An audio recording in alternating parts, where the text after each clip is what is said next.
Nos encontramos en los confines brumosos que representaron durante siglos el fin de la tierra conocida. Estamos en las costas occidentales de Galicia, en el segundo parque marítimo terrestre de la red. Estamos en el Parque Nacional de las Islas Atlánticas de Galicia, que además es el de más reciente creación.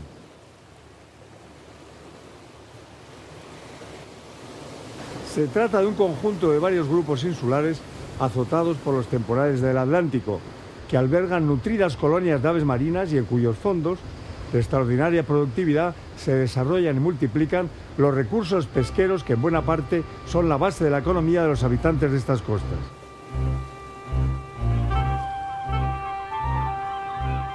Agraciadas por unas aguas cuyo contenido en nutrientes es uno de los más altos del mundo, las Rías Baixas y el rosario de pequeños archipiélagos e islas que integran el Parque Nacional han permitido la existencia desde épocas remotas de comunidades pescadoras y de industrias relacionadas con la explotación de los ricos fondos locales.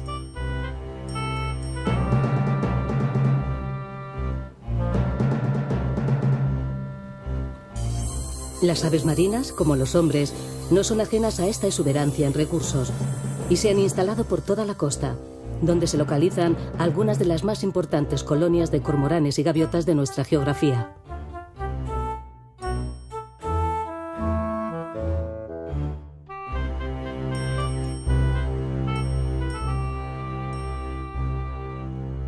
Esta es la isla de Cortegada, la más cercana a las costas de Galicia. Es el bosque más importante de toda la Europa continental de laurel. Aunque la vegetación natural de toda la comarca se haya profundamente modificada por la acción humana, en Cortegada existe un notable bosque de laureles que está siendo objeto de estudio y conservación. A pesar de que se especula si el origen de las lauredas de Cortegada es natural o no, lo cierto es que los troncos verdinosos cubiertos de líquenes, las hiedras y los helechos confieren a este lugar un halo de cierta magia antigua que nos remonta inevitablemente al pasado.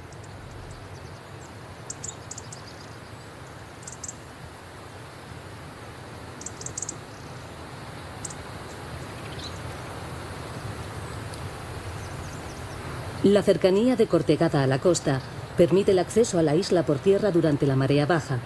Tal vez por esta circunstancia, en tiempos relativamente recientes, albergó un cierto número de pobladores que han dejado abundantes construcciones. Nadie vive ya permanentemente en Cortegada y la vegetación, poco a poco, se va adueñando de las obras del hombre, impregnando este primitivo paisaje rural con un aire de melancólica decadencia. En la entrada de la ría de Arousa encontramos el segundo de los conjuntos insulares que integran el Parque Nacional, cuyos islotes pedregosos son, según la leyenda, otras tantas personas convertidas en roca. Estamos en la isla de Sálvora, una de las menos conocidas de este parque nacional. Una imagen femenina preside la ensenada donde se levanta el pazo de los marqueses de Revilla, observando la llegada de los escasos visitantes que hoy arriban a la isla. En otros tiempos, también Sálvora estuvo poblada, pero como sucedió en el resto de las islas del parque, los habitantes se marcharon dejando sus haciendas a merced del mar y las plantas. Nutridas colonias de gaviotas patiamarillas se instalan hoy en los erosionados acantilados graníticos de Sálvora, escenario en otro tiempo de historias de sirenas y ensoñaciones fantásticas recreadas por la imaginación popular.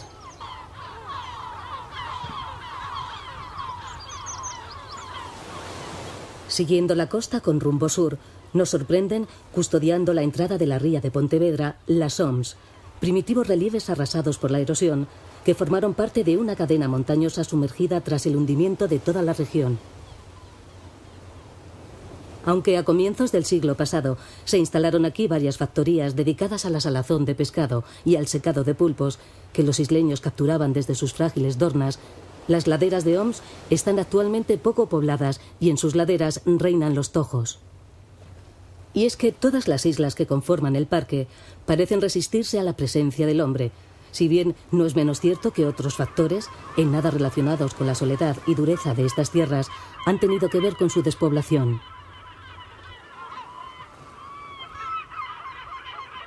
A lo largo de la Edad Media, los invasores vikingos y posteriormente el saqueo de las aldeas por parte de corsarios ingleses acabaron por desanimar a los escasos colonos de las islas, cansados probablemente de bregar contra el mar y los hombres. Orientadas en sentido norte-sur, según un sistema de fracturas paralelas a la costa, las CIES, compuestas por las islas mayores de Monteagudo, do Faro y San Martiño, son el conjunto insular más extenso del parque y se sitúan en la entrada de la ría de Vigo, a la que defienden estoicamente de las galernas atlánticas.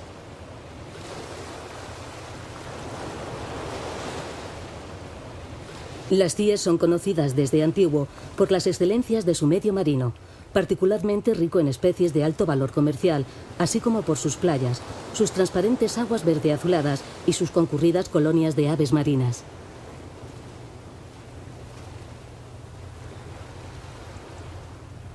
A pesar de localizarse a 3 millas escasas de la costa continental, las CIES nunca han estado ocupadas de manera continua.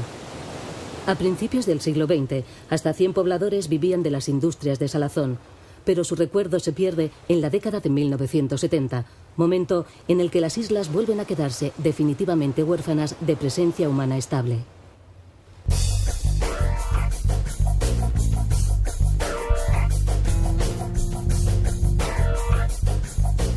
Curiosamente, sin embargo, las CIES nunca han estado más concurridas en toda su historia que ahora, cuando oleadas de nuevos invasores, pacíficos esta vez, llegan desde el continente a bordo de los más sofisticados medios.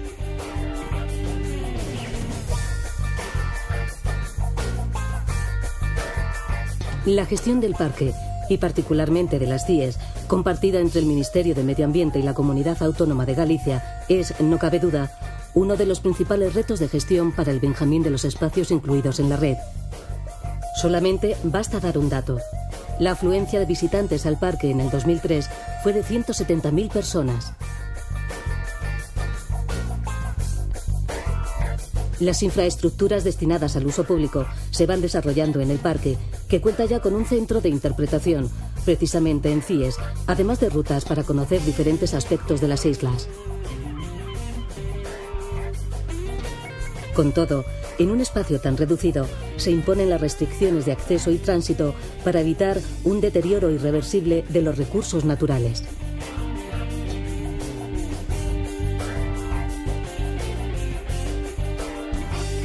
Como director de este parque nacional, ¿qué es lo más importante que aquí pueden ver los visitantes? Bueno, lo más interesante es la parte marina. De hecho, no solamente su superficie, de 1.200 hectáreas, sino la singularidad de su fauna y flora han hecho que este territorio se declare parque nacional. Y los recursos naturales que emplean, veo aquí varios barcos, varias lanchas fondeadas, ¿qué es lo que están buscando? Bueno, aquí son muy ricas sobre todo en lo que llaman aquí recursos específicos. Ahí tenemos barcos que están recolectando la navaja y algunos otros que están dedicándose al pulpo.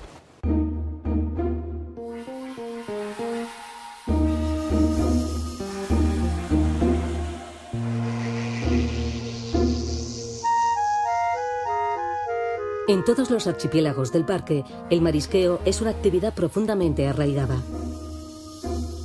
La captura de especies tan cotizadas como estas navajas está sometida a un riguroso control que impone restricciones, tanto en los medios empleados como en las cuotas de captura. El objetivo, en cualquier caso, es tender hacia una explotación sostenible de los recursos marinos del espacio protegido.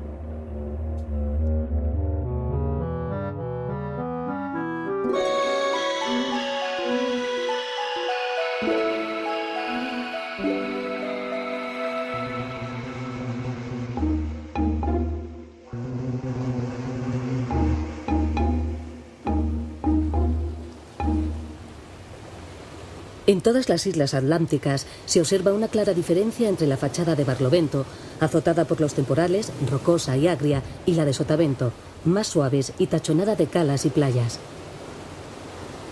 En las agitadas rompientes que miran al océano, allí donde se sitúa el fecundo e incierto territorio entre el mar y la tierra, se producen los más buscados frutos de estas costas, los percebes.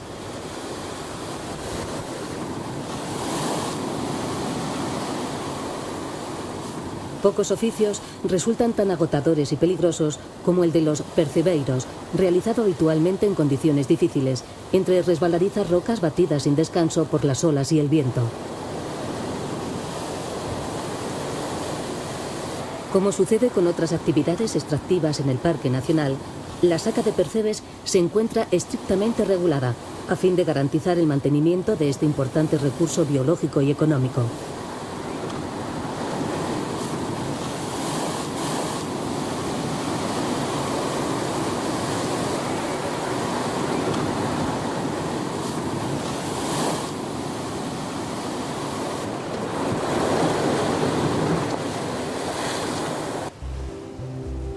Aunque en las zonas arenosas de playas y dunas o en las rocas costeras se conservan numerosas especies vegetales de interés, con frecuencia endémicas, lo cierto es que el paisaje vegetal de las islas atlánticas aparece hoy intensamente transformado.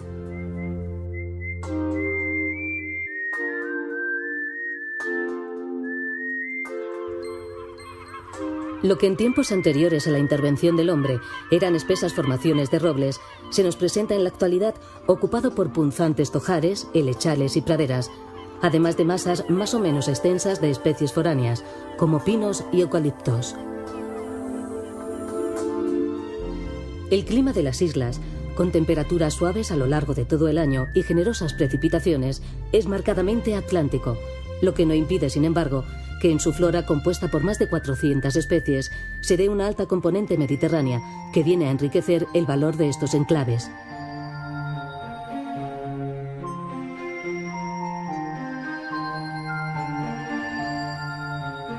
Habría que reseñar también que en el Parque Nacional se han detectado 55 especies vegetales endémicas y que en él se dan cita varios hábitats prioritarios amparados por las directivas de la Unión Europea, como diferentes tipos de arenales costeros, acantilados y matorrales, en los que encontramos especies tan interesantes como estas armerias.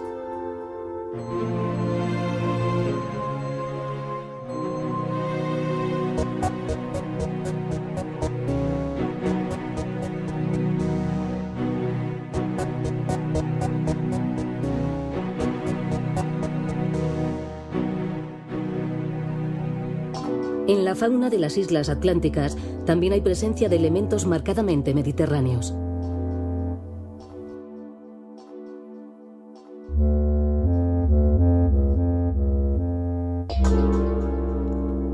Uno de ellos es el lagarto ocelado, especie de gran tamaño y adaptabilidad que frecuenta tanto los roquedos como las zonas arenosas de las islas, y que comparte el espacio con reptiles propios de la España eurosiberiana, como este lución, un saurio ápodo que habita en los herbazales húmedos del tercio norte de nuestro país.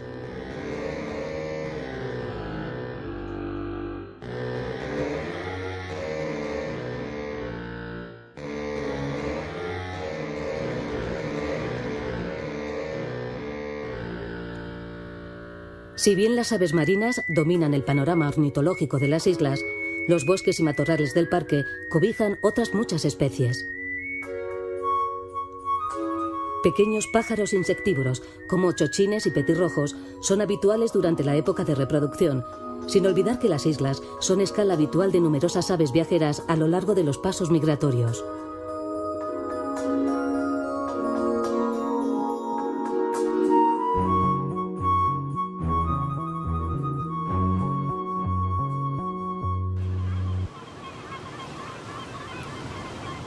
Sin embargo, en este entorno de mares fértiles, olas y sal, son las aves marinas, como no podría ser de otra manera, las protagonistas casi absolutas en los horizontes del parque.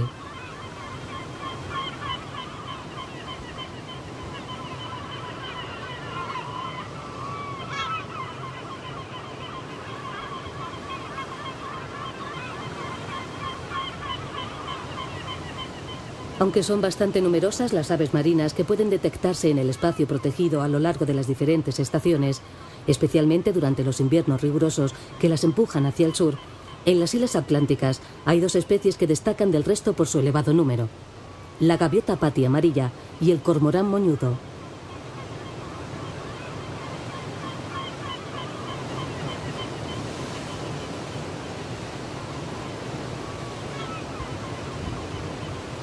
La gaviota patia amarilla aparece por doquier en los cielos del parque. Más de 30.000 parejas de estas aves se reproducen en el conjunto de las islas atlánticas, lo que supone la mayor población de la especie en toda su área de distribución.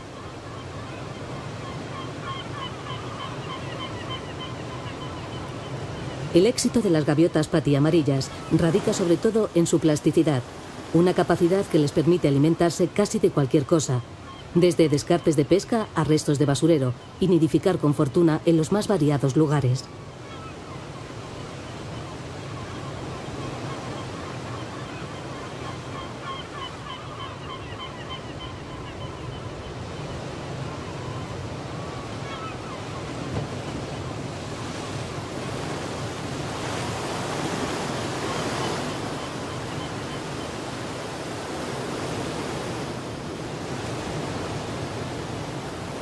Las turbulentas costas rocosas del Parque Nacional son el hábitat de nidificación predilecto del cormorán moñudo, un consumado pescador mucho más retraído y escaso que la especie anterior.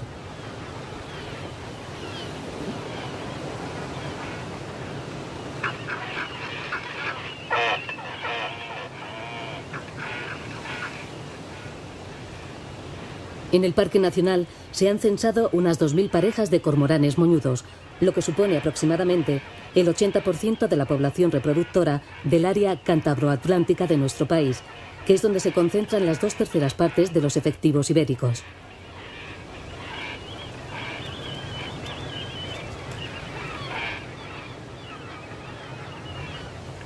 Ante estos datos, es evidente la importancia del segundo parque marítimo terrestre de la red, de cara a la conservación de varias de nuestras especies marinas, algunas de las cuales, como sucede con el cormorán moñudo, resultan particularmente sensibles al impacto de la pesca, la contaminación por hidrocarburos y las molestias en época de nidificación.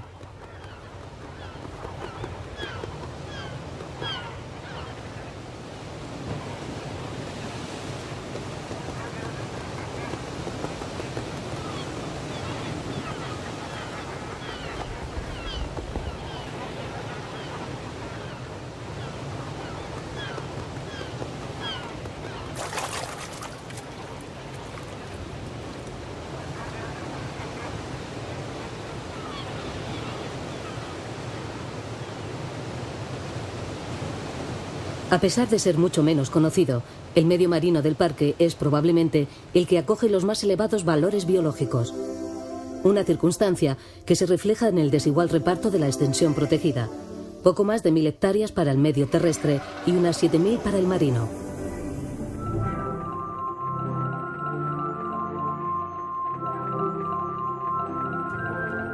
Las aguas del Parque Nacional de las Islas Atlánticas, que ahora surca este grupo de delfines comunes, tienen un doble interés, científico y económico. Científico, por albergar una extraordinaria diversidad desde el punto de vista biológico, y económico, porque una parte importante de esa diversidad está representada por especies con un elevado interés comercial, para las que los fondos del espacio protegido son primordiales, como áreas de reserva genética o santuario de freza y alevinaje.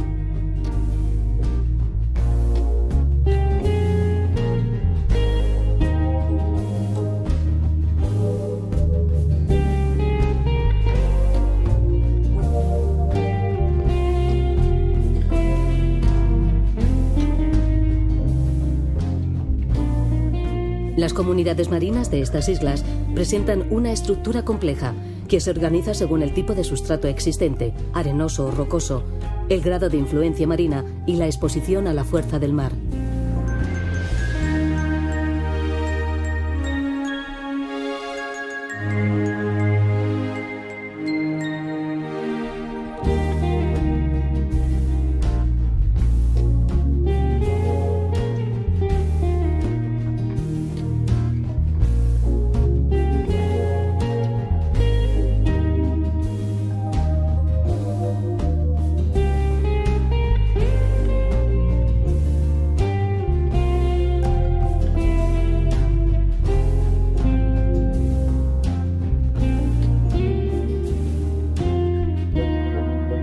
Entre los muchos invertebrados que frecuentan los fondos del parque abundan los crustáceos, centollos, sastres, cangrejos ermitaños y otras especies, algunas tan cotizadas como las nécoras o las langostas, resultan todavía frecuentes en estas aguas.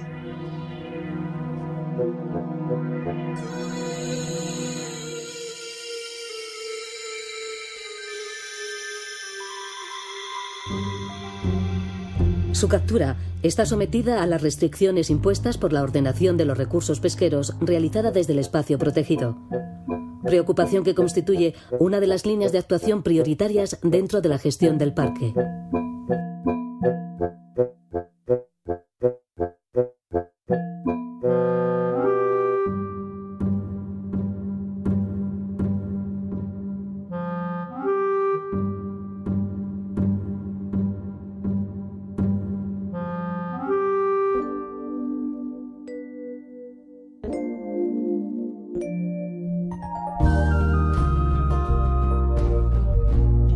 Frecuentemente, los fondos rocosos de las islas atlánticas se muestran cubiertos por una extraordinaria colección de formas de vida, tanto animal como vegetal.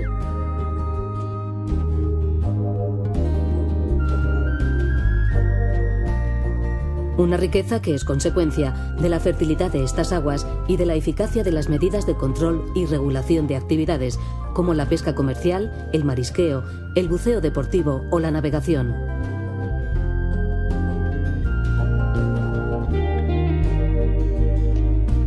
Gorgonias, corales blandos, anémonas, esponjas, erizos y otros organismos de increíbles colores y aspectos se reparten el espacio con bosques de laminarias y otras algas, en los que se refugian millones de larvas y alevines de las más variadas especies.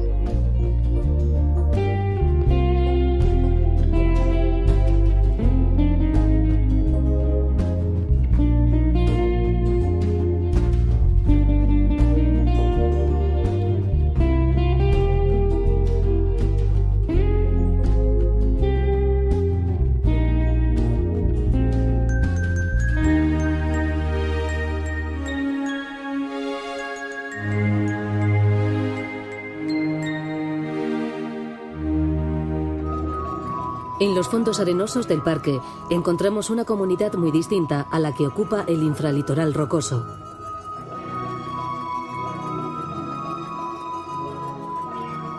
En este mundo de sustrato blando y movedizo abundan los moluscos arenícolas, algunos de los cuales, como la sepia, son implacables cazadores nocturnos de cangrejos, vieiras, cigalas y pequeños peces.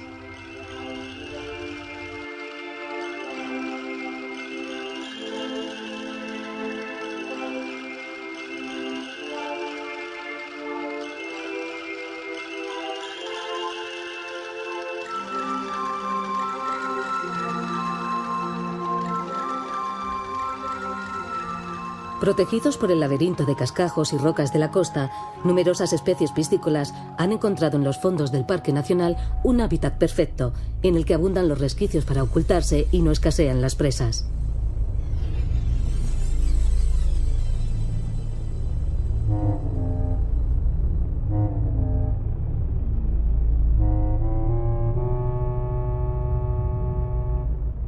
Es el paraíso de los congrios, las morenas, los lábridos, los sargos y algunos pequeños escualos, como este alitán.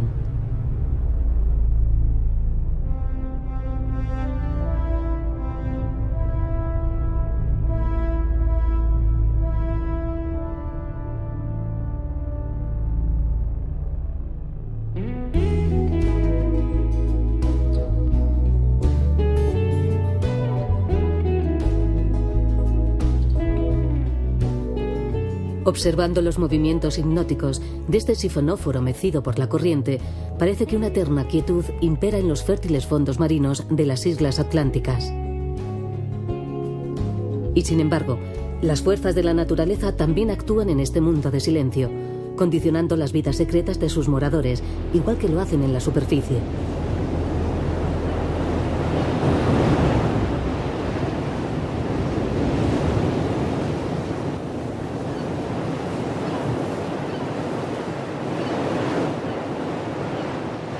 Los fuertes vientos que empujan toneladas de agua hacia las rompientes forman parte inseparable de la dinámica natural de estas islas, imponiendo, junto con el vaivén de las mareas y el fluir de las corrientes, las condiciones que modelan la identidad biológica de un parque nacional tan joven como antigua es la historia del fecundo territorio anfibio que le sustenta.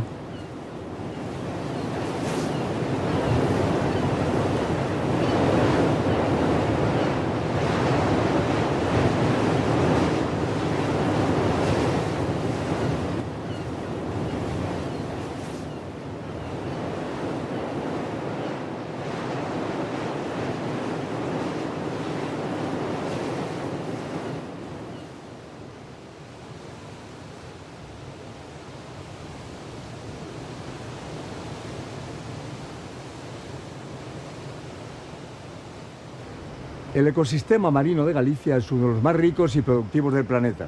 Sus productos no tienen parangón en calidad y su diversidad dentro y fuera de las aguas merece cualquier esfuerzo de conservación, especialmente cuando la gestión sostenible de los recursos es la garantía de la prosperidad para los habitantes de estas costas extremas y fuente de satisfacción para quienes las visitan. En la memoria de todos están las imágenes de los trágicos acontecimientos ocurridos recientemente en estas costas. La diligente reacción de miles de brazos anónimos y la imparable fuerza regeneradora del mar evitaron que la herida fuese mayor, pero las cicatrices del brutal zarpazo aún persisten. Desde aquí hacemos votos para que, apelando a la responsabilidad colectiva hacia nuestros mares, los sucesos que estuvieron a punto de acabar con la vida en las islas atlánticas no se repitan nunca más.